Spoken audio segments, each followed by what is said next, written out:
Hey guys, it's Victoria. Welcome to Fortuna Cucina. Today is a little bit different, and I'm going to talk with you about a particular topic that you may not have thought of, but you may need to be thinking of. The first thing I want to talk with you about, though, is growing your own food. I don't know if you have taken up gardening, like many of us since the pandemic have taken up gardening. I think it's a good idea. I'm going to turn around my camera and I'm going to show you what is cooking in my garden. Now, when I say my garden, I mean like this is not like a full-blown garden. My husband and I are renting this year. We just moved to Texas. We're renting for the year before we find a place that we want to live. And so we decided to rent. Therefore, I don't have a garden, but I have this is a Meyer lemon tree. I'm very proud. I have one lemon. These tomatoes are probably dead. I've tried everything. I have echinacea. This is a sweet potato, and there's a frog that I've lovingly named Kermit that likes to come sit in my sweet potatoes. But this guy might be an option for you. Just think about it, okay? This is called a green stock vertical garden. And I'm sitting in a beach chair, so obviously I'm pretty low to the ground. But here I have like basil. I have 3 types of mint. I have chocolate mint, spearmint, peppermint, and then lemon balm, which is one of my favorites. I have thyme. I'm trying to re-alive some of these plants. And sorry, the lighting is kind of weird. Like this one is echinacea, and I thought it was dead. It's coming back to life. It has new green foliage. Anyway, if you haven't considered giving a garden a shot, I highly suggest it. If this were going to be our place, like if we purchased this house, we're going to be living here permanently, I probably would put in raised beds in the backyard and forget the grass. Because I feel like right now it's important that we have some food stability. So I want to share with you an article that I saw from Yahoo Finance. And it says, these foods will be in short supply in 2023, so stock up now or find alternatives. Now, I haven't really talked about food shortages. However, and this may not be something that, is popular to discuss. And we talked about this, I feel like, as a society more during the pandemic. However, I think it's important to talk about this because as we're talking about like eating good food, eating at home, it's important to know, what do we need to stock up on? Do we need to stockpile food in order to make sure that we are going to be able to feed ourselves these amazing foods? So I just want you to consider where you are in your life. Do you have extra food saved? One thing that I was watching, which was terrifying, was a video where a guy was saying that if something happens, like if, I used to live in California, if the big one were to happen, people always talk about the big one, the big earthquake, and let's say the California road system was cut off from Los Angeles, okay? So there's a couple routes in and out of LA. If that were cut off, he said there would be mass starvation within 3 days. And you think about that, and I'm like, what? The what? Okay, so there's more than one reason to make sure you have extra food saved. And right now, I feel like we're on the precipice of really hyper inflation. Let me tell you why I feel that way. First of all, I worked in finance for a really long time. I did data analytics. I did, I don't even know what you call it now because it was a while ago and I haven't worked in the corporate world for a while. Basically, you give me a data set and I can analyze it. I can tell you what it means. But more important than that, what I found was I can make those numbers say anything. I can make them meaningful. I can make them meaningless. And I'm not the only one that had that skill. Okay, you think about it. There are people right now that know how to do that a lot more efficiently than I have done in the past. And I just want to bring up that I don't think the CPI numbers are real. Okay, I just don't. I don't trust them. And if you trust them, that's great. But let's say they're being completely honest. So CPI, so let me back up for a second. The CPI numbers are basically the inflation numbers. So when they're talking about, oh, we're going to get back to 2%, we're at 4%, blah, blah, blah for core inflation. Here's the deal. The inflation numbers that they're looking at, one, don't include housing and food and gas. Like, hello, that's a big chunk of our paycheck. Two, it doesn't include tax.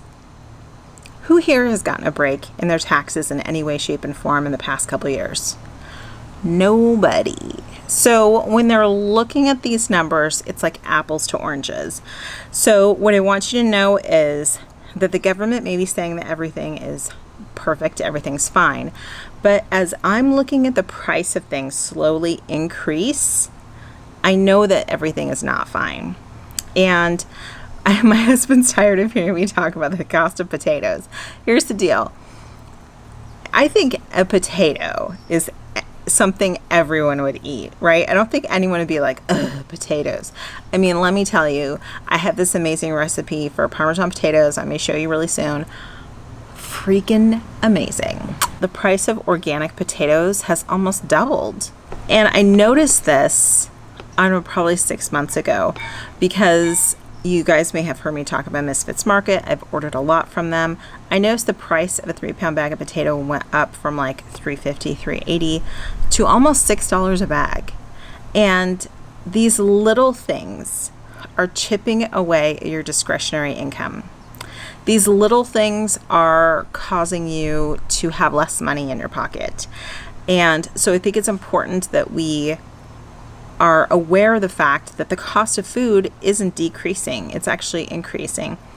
And I want to encourage you to talk with the people in your community who are growing food, who are raising animals, and talk with them about what's happening. I had a really great conversation with a rancher that is in my area, and I'm a local farmer's market. I got some meat from him. Oh my gosh, like the best burger ever, right? Because I wanted to try the meat out before I buy a large amount. And so I asked him, I said, what do you think about the price of beef? Do you think it's going to go up? And he said to me that he was so surprised to see that the price of beef, just ground beef at the grocery store, has not gone up incredibly in the past 6 months. So what I would suggest is talk with the people in your local community, and they're going to give you an idea of what prices are and how things are going. And actually, after listening to a bunch of information from different ranchers and talking with this man, my husband and I are considering buying a side of beef so that we have it, so that when the price does go up, that we're not stressed. Okay, so let me share this story because I've been rambling for a long time. Let me share the story with you. So Yahoo Finance, it says here are the things that they suggest either stocking up on now or finding an alternative for. 1, corn. And get this, okay, listen to this. Historically, Ukraine has been one of the world's leading providers of corn, but that's all changed since the Russian invasion.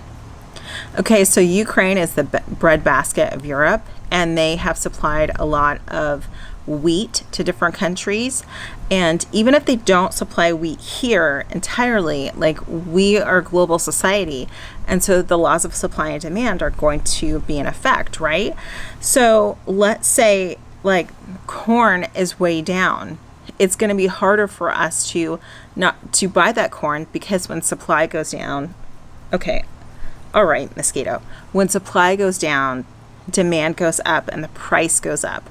This all has to do with economics, which we are not taught in school, which I think is so important, because if we can understand economics, we can understand why things cost the way they do. The second thing, bread. Again, Ukraine accounts for close to 20% of the world's cereal production. Just cereal. Bread and flour and wheat shortage are likely on the horizon because of the ongoing war in Ukraine. So late last year, since I really do like research and I get down the rabbit hole in terms of statistics and things like that, it's just my background, I was looking at a report from the World Wheat, I think it's the U.S. Wheat Association. It talked about how there are shortages of wheat, and that was even from last year.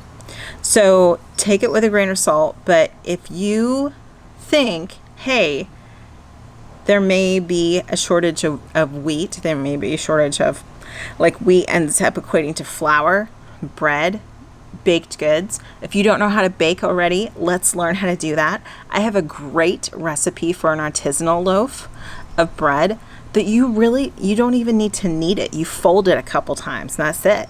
And it's a really nice loaf of bread that you can make at home for pennies compared to going out and having to purchase bread every week. The next thing, vegetable oil. Here's the interesting thing. Canola, sunflower, soybean, and palm oil are expected to be in shortage over the next couple months. First of all of those are total crap oils, and you should not be eating them because they're seed oils and they're highly processed and they're bad for you. For the love of God, get a good quality olive oil. And that's what I cook with. And if a recipe says oil, that's what I put in there because it's so good for you. Like, look at Italians. Look at really old Italians. Okay, I can say this because my dad's Italian. Look at really old Italians. They live forever and they drink red wine and they eat pasta and they eat all this good stuff and they're super duper healthy. And so it's not the things that you think it is. It's not like avoiding the carbs and all of that that's going to help with longevity. It's exercise. It's stop eating highly processed foods, and that includes these crap seed oils. Okay, the fourth thing on here, baby formula. You guys, if I were dealing with baby formula shortages and I had a baby right now, I'd be getting creative. That's all I gotta say. 5, champagne. Who cares? 6, canned pet food. You guys, canned pet food is crap anyway. Okay? In my family, we have always had dogs that have lived forever until my precious sweet girl Kava, who had cancer, who I had to put her down. And the reason my dogs live so long is because they ate table scraps. And people are like, don't give your dog table scraps. Okay, my mom used to make this thing called doggy stew. Doggy stew is you take bones from your butcher, see what they'll give you, right? Bones from your butcher. She put like rice in there. She put table scraps. She put all of this stuff, and it would smell horrible. Because my dog really loved garlic, she'd put a lot of garlic salt in there and stuff like that. The dog loved it. The dog loved it. It was so happy. And it really was much cheaper than having to buy dry dog food all the time. So that's it. You can look at this for yourself. Yahoo Finance. The title is These foods will be in short supply in 2023, so stock up now or find alternatives. You decide what you need in order to feel secure in your home going forward. I feel pretty good about my little garden where I have herbs that I use all the time, where I have, I'm growing sweet potatoes for the first time. I have a elderberry plant that I've kept alive all year, you guys, and I have some boysenberry plants over here that are kind of crispy, but I'm hoping that in a year or two I'll have lots of berries off of them. So get creative. Figure out what you need to feel secure. What if all the things that you are buying today were not around next week? Okay? And try growing a garden. So I really like this green stock, and I could try to find a coupon code for you guys if you want. I really like the green stock. The one thing I will say is it takes so much soil, you will not even believe it. For each one of these layers here, it requires 1 bag of soil. So you're talking about this is a 5-tier. And actually, I think this is a little too high for me because I'm a shorty at 5'1". So I think that I would rather have the 3-tier and start with that, and then maybe go 4-tier. But it requires a lot of soil. I think that it's better than nothing. And I'm looking into aeroponic and hydroponic systems for the house because I think that the price of lettuce is ridiculous. And in this Texas heat, I can't get lettuce to grow right now. And so I'm considering getting for the fall either an aeroponic or hydroponic system. there's something that you guys like, please comment below and let me know what it is, because I'm kind of stuck between the Juice Plus one and the iHarvest. Those are the two that I've sort of down selected to. If you have a preference, let me know. But at least then I could go grow all my greens. I could grow prolifically all of my herbs. I use basil like you wouldn't believe. And yeah, and then I would feel a little bit better about life in general. So comment below, let me know what you think. Are you concerned about food shortages? And more importantly, are you concerned about what the food shortages are going to do to the cost of our food? Because I don't think that things are necessarily going to not be available and not be available on the shelf. Things are just going to be super expensive. It's just going to be like hyper inflation. And it's really the financial system that has been fed, like the machine that's been fed for so long with quantitative easing. You know, I could go on forever about like the monetary policies and that excessive government spending that has led to the place that we are right now. So that's it. Comment below, let me know what you think about this article and about the situation. I noticed a couple years ago we talked more about food shortages, and I haven't heard anyone talk about it. But honestly, you guys, I've just been slowly squirreling things away. What I've been doing in the past couple weeks is actually using the Instant Pot, using the slow cook function on the Instant Pot to cook the fruit so that I can make jam and apple sauce and all that. And that way I'm not standing at the stove. I'm not super hot trying to can stuff. And I'll let it all cook in there for like 24 hours. And then I'll let it cook down a little bit more. And then if I'm going to do a jam, that's when I add my pectin and stuff like that. So I'm doing these things in small batches, and because I want to build up a little bit of a supply. I don't know what you guys think, but I think that's something that probably my grandma would do back in the day. And I don't know, I just really feel like that's what everyone should be doing right now. There's statistics that are showing that people more than ever don't have faith in our government. Well, we need to have faith in ourselves then, and our ability to feed ourselves and our ability to find resources. And so I just want to encourage you, whatever is your jam, whether it be making jam or something else, that you lean into it, because there are alternatives. We just have to be on the lookout for them. All right, friends, that's it for me. I'll be back later this week with a cooking video. Oh my God, you guys, I have a good one coming up. I'm going to teach you how to make my grandma's ricotta gnocchi. It's amazing. You're going to love it. And yeah, I hope you have a fantastic week, and I will see you in my next video.